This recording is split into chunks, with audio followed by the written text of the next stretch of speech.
Good morning, everyone. Welcome to Pre-Market News and Views by In the Money Stocks. Today is Thursday, March 20th, 2014. It is the first day of spring. Thank you all for tuning in. Let's jump right into the charts here. We're going to start with the S&P 500 E-mini futures. The futures are trading lower by about 4 points, so markets are coming down a little bit more from yesterday's sell-off. Yesterday, after the Federal Reserve announced their policy statement that they're going to taper by $10 billion, QE is now around $55 billion a month of Treasury and mortgage-backed security purchases. The market didn't receive that too well. We'll see how it handles it today. The bigger news, though, is really coming out of Asia. So if you take a look at the Asian markets last night, you had the Nikkei 225 index finish lower by 1.65%. The Hang Seng was down 1.8%, and the Shanghai Composite, which is mainland China, down 1.42%. So again, we're seeing a lot of problems out of China. We're seeing more bond defaults, corporate debt defaults.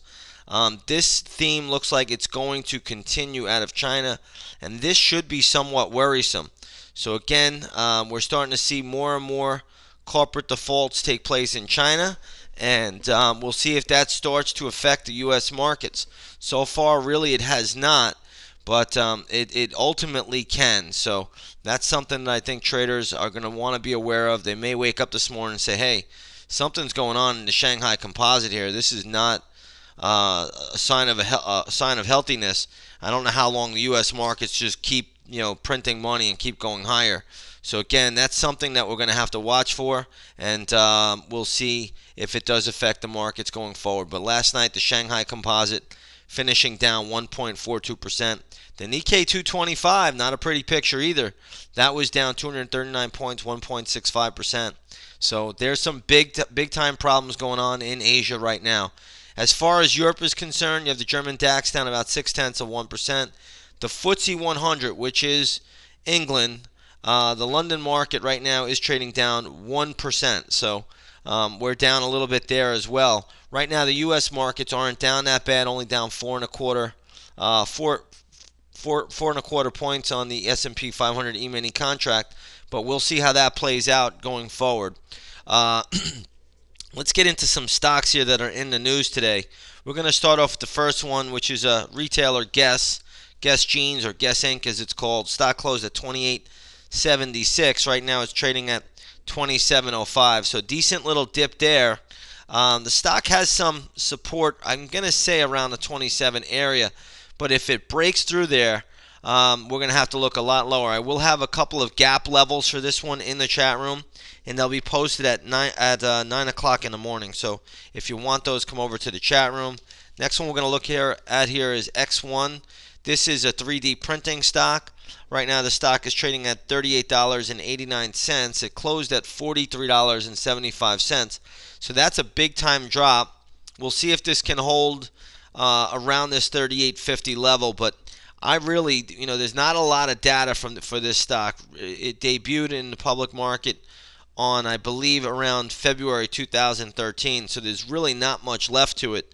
If the stock breaks through 37.25, really can go anywhere. So again, traders want to be real careful with this one, but this could hurt the other 3D printers, such as 3D Systems, and you can see that right now is trading at 60.62. It closed at 62.68 yesterday, so that's trading down as well.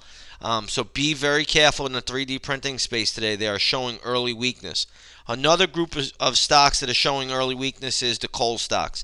Now, these things have been just absolutely beaten down, and they look like they want to go lower. But Walter Energy, which was trading at $9.09 yesterday, trading at $7.96 today. Another stock that's beaten down in the sector is ACI, which is Arch Coal. This stock's trading now at $4.20. So again, you really want to stay away from the coal stocks. They are not showing us any strength on the chart. In fact, they're just showing us absolute weakness. So there's really no reason to step in front of the coal names, in my opinion. Unless you see a reversal of some sort, stay away from all the coal stocks going forward. Let's take a look at Lennar Corp. It looks like they reported earnings. This is a major home builder. You can see the stock spiked here all the way up above 43.50. Now trading back at 42.15. Closed at 42.47. If interest rates go higher, and that's what they did yesterday, that's going to hurt the utility stocks. That's going to hurt the housing stocks. That's going to hurt the real estate mortgage REIT stocks. So again, you really want to be careful here. I think there's very, very little upside in Lennar Corp today if it does make a move higher at all either way. The stock will have some intraday support around $39.32. You may be able to get a quick scalp bounce around that level. But again, it really depends on how it gets in there, but that would be the spot that I'm seeing, at least at the moment. Let's take a look at Conagra Foods. Ticker symbol is CAG. I believe they reported earnings as well. The stock is moving up. It's trading at $30.16. Closed at $29.59. My resistance level for this is going to be $31.60. All right, so watch $31.60. Stock gets up there, there's going to be a ton of resistance. I don't know if it will trade up there. There's still a lot of, upside to go before it hits that level. But keep that level on the radar, $31.60. That should be the pullback level for Conagra. You can scalp short that level. Remember, a scalp trade is nothing more than a quick day trade. You're in the stock basically from 10 to 30 minutes. You're looking to take a bite out of the market. You're not looking to, own it forever. You're looking to take a bite out of the market, and that's what a scalp is. And there is a scalp play there at $31.60. Right now, the stock's trading at $30.16. So it does have further upside to go before that plays out.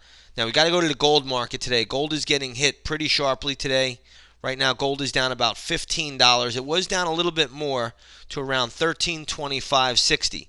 Now, here's what gold is tied to, okay? So, take a look at the U.S. dollar index. I'm going to pop this up on a daily chart. And the U.S. dollar index since yesterday has really been ramping higher, and that's driving gold prices lower. Now, when I calculated out where the dollar could go, it should stall out around $80.90, and I'm using the M contract. Remember, it's contract rollover week, okay? So you want to use the June contract. But this should stall out right at $80.90, and that's where I think gold is going to start to get some traction again.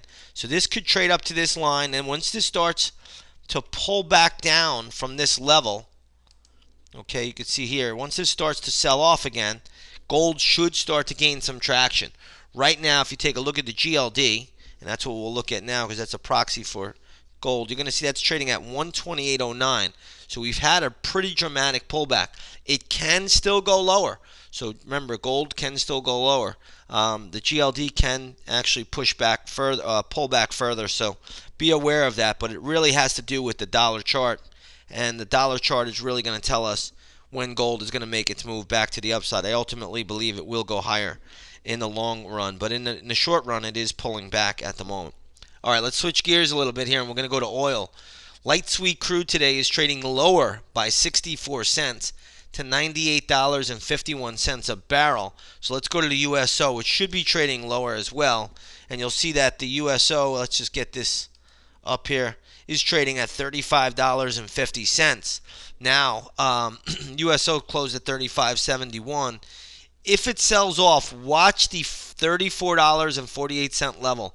There's still going to be some short-term support there. Maybe good enough for a scalp trade. The next level on the USO would be around $33.94. That's going to be a decent level as well. So you got two levels for scalps on the USO, $34.48 and then $33.95 if the USO gets down there. But right now, light sweet crude, the USO, they're both synonymous with each other. They're both trading lower. And again, we'll see where this market winds up today, but those are some levels for the USO today. I think with that said, everybody, I'm going to leave it here short and sweet. Futures are down 3 1/4. They have ramped up a little bit here, and we'll see if they do proceed higher or if they do sell off. It's going to be an important day in the markets, in my opinion. Today is the first day of spring, so happy spring, everyone, and we'll see you on the charts. Take care.